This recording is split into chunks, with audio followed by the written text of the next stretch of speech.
भंडाऱ्यामध्ये ज्या पद्धतीनं ऑर्डनन्स फॅक्टरीचा स्फोट झाला त्यात आता मृतांचा आकडा हा 8 वर जाऊन पोहोचलाय।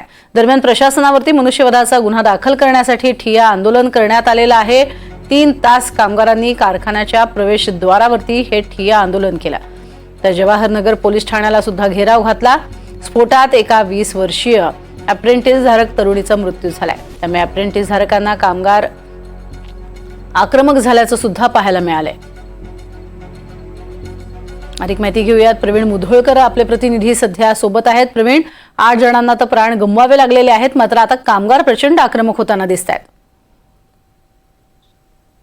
आतापर्यंत या ठिकाणी माहिती जी मिळते आहे ती धक्कादायक माहिती आहे, कारण की अप्रेंटिसशिप कामगार जे आहेत त्यांना या ठिकाणी कसं कामावर नेण्यात आलं। 2 जे अप्रेंटिसशिप विद्यार्थी म्हणजे ज्यांनी फक्त आता ITI वगैरे पास केला होता आणि नंतर ते अप्रेंटिसशिप म्हणून जॉईन झाले, त्यांना या फॅसिलिटीमध्ये कशाला त्यांना त्या ठिकाणी ड्युटी कोणी दिली हा प्रश्न कामगारांनी उपस्थित केला आहे। दुसरीकडे 2.5 टन RDX जे आहे ते अद्यापपर्यंत त्या ठिकाणी आहे, त्यामुळे हे RDX नष्ट करावं लागणार आहे किंवा ते तिथून हलवावं लागणार आहे।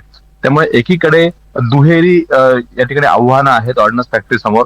एक आव्हान हे आहे की जे लोक आक्रमक आहेत ज्यांनी प्रश्न उपस्थित केले आहेत त्या प्रश्नांची उत्तरं त्यांना द्यायची आहे, पण दुसरीकडे जी बिल्डिंग कोलॅप्स झालेली आहे या स्फोटामुळे किंवा RDX जे आहे ते RDX दूर करणे आणि बचाव कार्य जे आहे ते पुढे नेणं। त्यामुळे बचाव कार्य अद्याप म्हणजे जरी बॉडीज जरी आतापर्यंत काढण्यात आल्या असल्या, मृतदेह काढण्यात आले असले, जखमींना हलवण्यात आलं असलं तरी बचाव कार्य, इतर जे बचाव कार्य आहे ते सुरू आहे, कारण की RDX जे आहे ते हलवावं लागणार आहे। त्यामुळे आता या प्रकरणामध्ये मूळ कारण काय या घटनेमागचं आणि का बरं ही घटना घडली त्याचा सुद्धा शोध घेतला जात आहे। त्यामुळे ही जी फॅसिलिटी आहे RK सेक्शन मध्ये, इथे बर्फाळ प्रदेशामध्ये जे बॉम्ब यूज केले जातात त्याची बारूद जी आहे एक्सप्लोजिव्ह ती तयार केली जात होती। त्यामुळे -40 डिग्री पर्यंत ज्या ठिकाणी जिथे टेम्परेचर असतं तिथे ही बारूद काम करते, त्यामुळे त्या बारूदचं काम करताना हा स्फोट झालाय।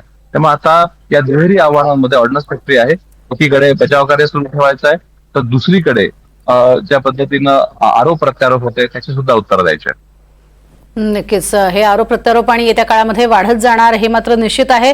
तुर्तास धन्यवाद या संपूर्ण माहितीसाठी।